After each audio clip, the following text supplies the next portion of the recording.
இயேசு கிறிஸ்துவின் நாமத்தில் அன்பின் வாழ்த்துக்கள். இன்றைக்கு நாம் தியானிக்க போகிற தலைப்பு பவுலின் ஜெபம். எபேசியர் 1:17 நம்முடைய கர்த்தராகிய இயேசு கிறிஸ்துவின் தேவனும் மகிமையின் பிதாவுமானவர் தம்மை நீங்கள் அறிந்து கொள்வதற்கான ஞானத்தையும் தெளிவையும் அளிக்கிற ஆவியை உங்களுக்கு தந்தருள வேண்டும் என்றும். பாருங்க, இந்த வசனத்தில் பவுல் ஒரு தனித்துவமான ஒரு உண்மையை வலியுறுத்துகிறார். தேவனை உண்மையாக அறிதல் என்பது புத்திசாலித்தனமான முயற்சியால் அல்ல, ஆவிக்குரிய வெளிப்பாட்டின் மூலம்தான் அப்படின்னு சொல்லுகிறாரு. இந்த அறிவு புத்தகத்திலிருந்து மட்டும் நம்ம வராது, படிக்கிறதுனால இது வராது. இது தேவனோட கொண்டிருக்கும் அந்த நெருக்கம் மூலம்தான் கிடைக்கும் என்று சொல்லுகிறார்.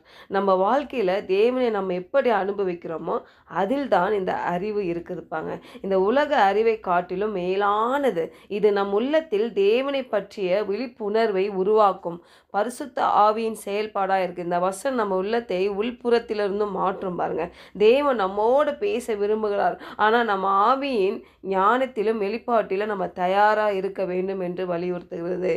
பாருங்க, பவுல் ஒரு முக்கிய ஜெபத்தை கொடுக்கிறார்ப்பாங்க.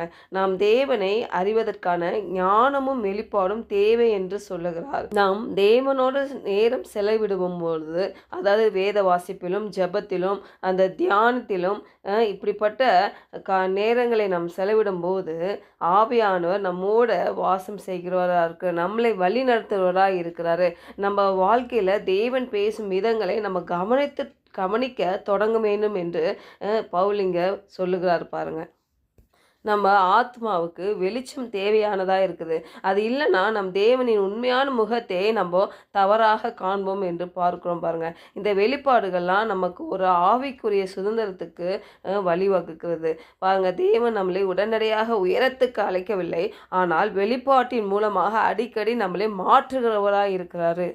நம்ம பரிசுத்த ஆவியானவருடன் நேரத்தை செலவிடும் பொழுது தேவனின் வார்த்தையை நம்ம நெருக்கமான உறவாக அணுக முடியும். பாருங்க, இது ஒரு சட்ட நூலாக அல்ல, வெளிப்பாட்டை இது அவருடைய வார்த்தை, அவருடைய நம்ம டெய்லி நம்ம உண்ணுகிற அந்த அப்பம் போல நம்ம உணரும்படியாக நம்ம அந்த வெளிப்பாட்டு நம்ம வாசிக்கும் பொழுது அந்த வெளிப்பாட்டை நம்ம பெறுவோம். பாங்க, அதை பெற்ற உடனே நம்ம வாழ்க்கையில் அதை நடைமுறைக்கு கொண்டு வரணும்.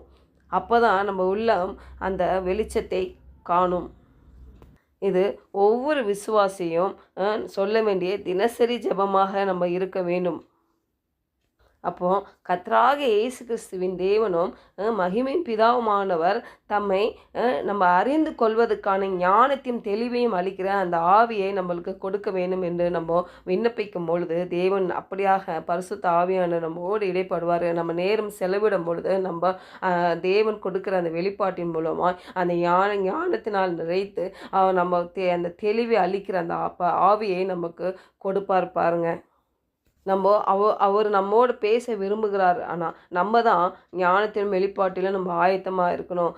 இந்த அறிவு நம்ம வாழ்க்கையில் நோக்கமும் அழைப்பு பங்குகளை தெளிவுபடுத்துகிறதுப்பாங்க. இந்த வசனம் ஒரு பவுலின் ஜெபம் மட்டும் அல்ல, ஒவ்வொரு விசுவாசியும் சொல்ல வேண்டிய தினசரி ஜெபமாக இருக்க வேண்டும். ஜெபிப்போம்.